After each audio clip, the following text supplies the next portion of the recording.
Monggo Mbah Sabar. Silakan Mbah. Sehat Mbah. Assalamualaikum warahmatullahi wabarakatuh. Kembali lagi bersama Tokyo Jawa. Kali ini kita sudah dihadapkan sama Mbah satu ini. Ini adalah Mbah Sabar. Sangat sabar banget pokoknya. Nah, Mbah Sabar ini adalah salah satu motivator atau motivator kita lah ya. Ini bisa dibilang Mbah Sabar itu pejalan kaki atau trail runner juga. Dan kita ada juga Mas Aji Saputra ini adalah owner Rumah Gunung dan penggiat alam bebas. Dia adalah salah satu mentor juga di alam bebas. Dan mereka akan diskusi tentang ceritanya Mbah Sabar ini kemarin melakukan perjalanan ke Gunung Sindoro. Via mana kemarin Mbah? Via Meranggen Kidul. Nah, Kecamatan Bansari, Parakan. Berarti sebelah selatan Parakan. Sebelah timur berarti Esrut, bisa dibilang jalur timur lah Mbak ya. Sebelum jalur Kledung. Nah, yang biasanya kalau Sindoro itu jalur Kledung. Nah, Mbah Sabar ini naik ke jalur Meranggen Timur ya Mbak ya. Meranggen Timur. Nah, bagaimana kesan-kesannya? Oh, Meranggen Kidul. Gimana perjalanan dan kesan-kesannya? Monggo Mbak sharing Mbak. Silakan Mas Aji ngobrol-ngobrol.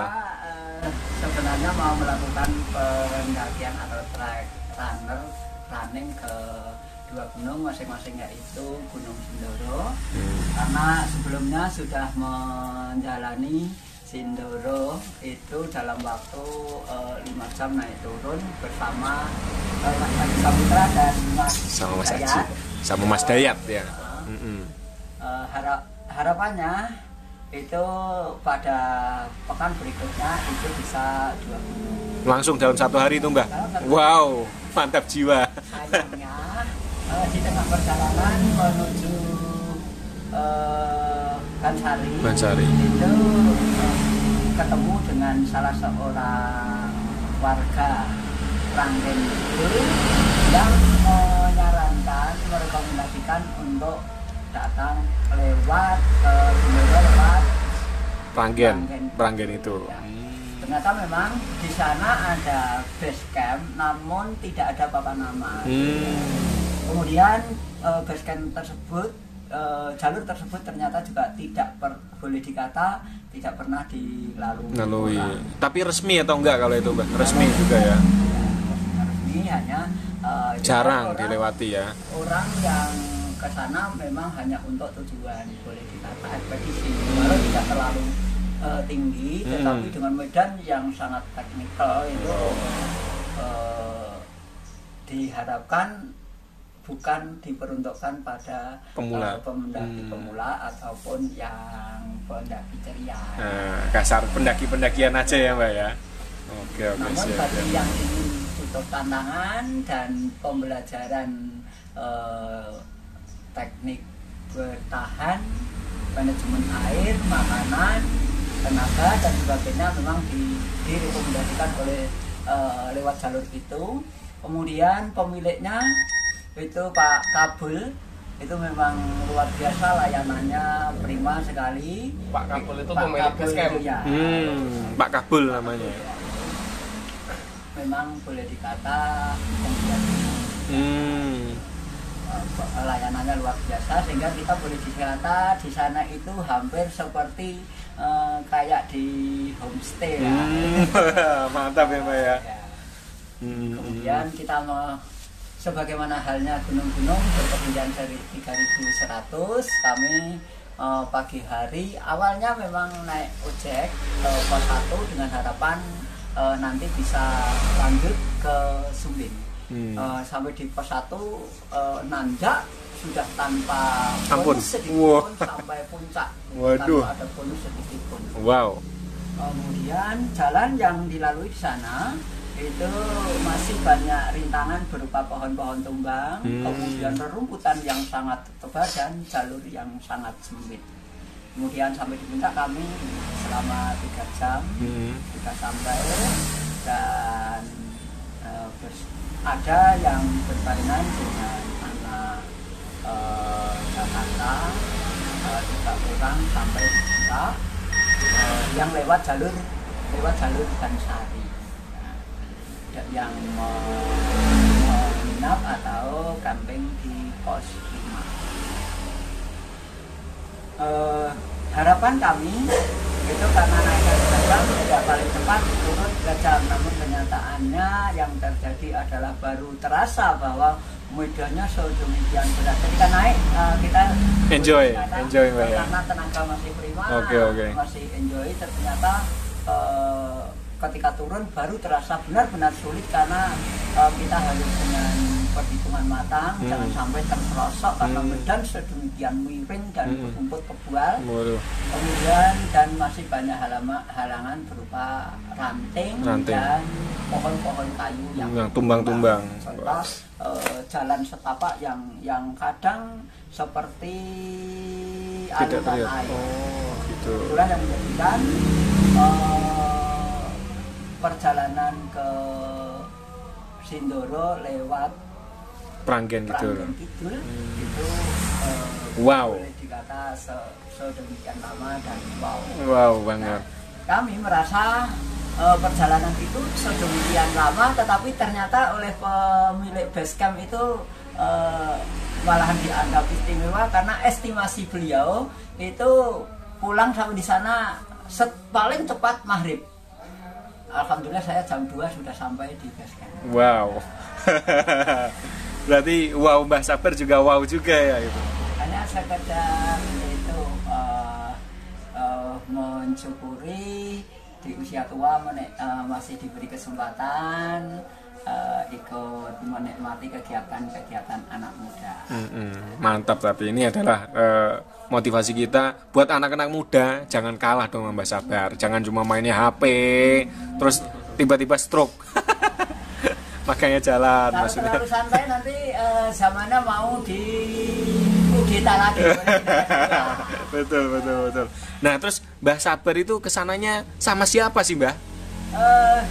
Sejak tahun 2018 kami sebagai solo hiker. Wow. Ya, sehingga kalau ada teman yang kami bergabung, kalau tidak ada teman sendiri. Kami sendiri. Wah, mantap jiwa nih.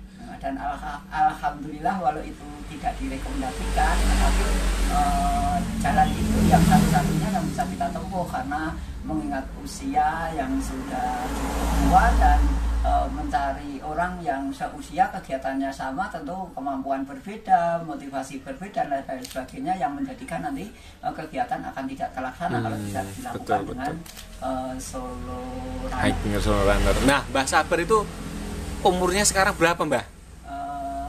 Baru 29 plus ya. Oh, kali 2. Hampir 60-an berarti Mbah ya. Wow. Wah. Hampir 60 tahun tapi beliau masih semangat banget ya kan, masih benar-benar energik gitu ya. Nah, Mbah Sabar pun itu nggak cuma di gunung jalan kakinya. Ini ke sini ya kan dari kurang lebih berarti sekitar berapa kilo Mbah? Ini tadi perjalanan sudah mendekati 11 kilo. Hampir 11 kilo dia jalan kaki gitu loh. Nggak cuma di gunung tapi di kota pun dia jalan kaki. Bahkan kadang sampai 50 kilo Mbah. Ya, wow. Mantap tuh, 100 sampai 100. Kalau misalkan di istilahnya di trail itu berarti udah ultra trail. udah wow pokoknya ya. Mbah Sabar ini adalah salah satu sosok ya kan, penggiat alam dan pejalan kaki walaupun sudah umurnya sudah mulai tua, bukan mulai tua tapi dia masih energik, dia masih merasa muda. Oke, thank you banget Mbah Sabar. Mungkin ada motivasi untuk kita Mbah yang muda-muda Mbah. Ya itu tadi motivasinya, kalau anak-anak muda masih suka rebahan, kemudian berleha-leha, maka zamannya akan kembali diambil alih oleh generasi tua. Mau dikudeta ulang. Oke, siap. Mungkin Mas Aji ada yang ditanyakan ke Mbak Sabar, monggo silakan. Mau tanya ya, Pak. Dari dulu kan tahun 2000 berapa? 2000, mulai 2018.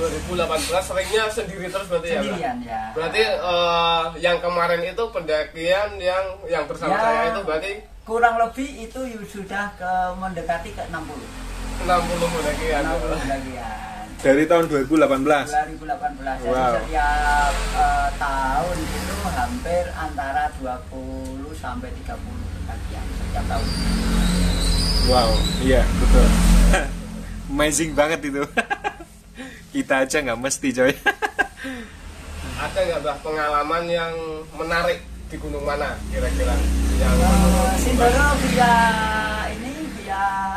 Pragan Kidul yang saya anggap paling mengesankan karena medannya yang sedemikian berat. Dari sekian kali, boleh dikata di atas 50 kali pendakian, ini merupakan pendakian yang terberat. Memang gunungnya sama, tetapi jalurnya beda, sedemikian miring, masih banyak halangan, kemudian baik itu berupa ranting kayu, kemudian jalan yang masih sedemikian kotor, rumpukan, dan ya sudah sangat jalannya yang sangat miring, sehingga kita untuk sekedar menginjakkan kaki saja, karena ini usia tua bukan usia muda. Kalau usia muda barangkali terpelanting sedikit nggak apa, tapi kalau orang tua akan harus berhitung 1000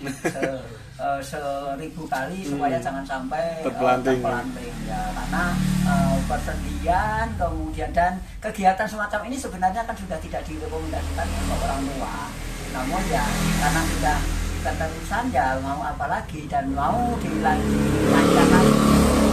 berarti ini Mbak Sabar itu ceritanya kecanduan naik gunung. Iya, kecanduan. Jadi sebelum COVID menyerang sudah terpapar virus gunung. Virus gunung. Iya, mantap ini pokoknya Mbak Sabar. Thank you banget pengalamannya Mbak Sabar. Mungkin ada tambahan lagi Mbak buat kita Mbak. Ya itu pesan pada yang muda, jangan terlalu mengikuti keinginan, karena bagaimanapun tubuh juga harus kita keluh kesahnya, tubuh itu juga harus kita perhatikan. Seandainya kita capek berarti paru-paru dan jantung kita belum siap menghirup oksigen, kemudian oksigen belum terlarut di dalam darah, maka kita harus mengurangi. Jadi tetapi hanya lagi kalau mau ini istirahat, jangan langsung beristirahat, tetapi hanya mengurangi saja. Seandainya lari ya berarti jalan, kalau sudah jalan berarti jalan yang lebih pelan. Kalau nanti nafas sudah kembali tertata, lanjut. Itulah tips untuk meningkatkan outdoor atau endurance sedikit demi sedikit. Perlu diingat bahwa kegiatan itu tidak ada prestasi dan lain sebagainya, tidak ada yang instan.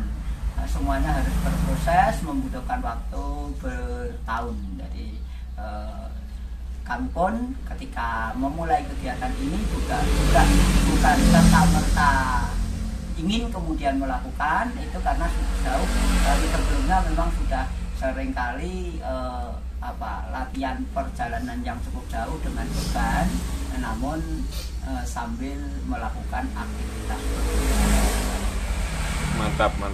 Sehingga sekali lagi karena yang kita utamakan itu adalah kesehatan, keamanan, maka jangan sampai kita terlalu mengikuti ambisi, kemudian melupakan keluh kesahnya tubuh, yang karena tubuh sebenarnya kan tidak bisa berbicara, hanya kita harus hati kita, pikiran kita yang harus berkomunikasi, mau mendengarkan apa yang dirasakan oleh organ-organ tubuh kita.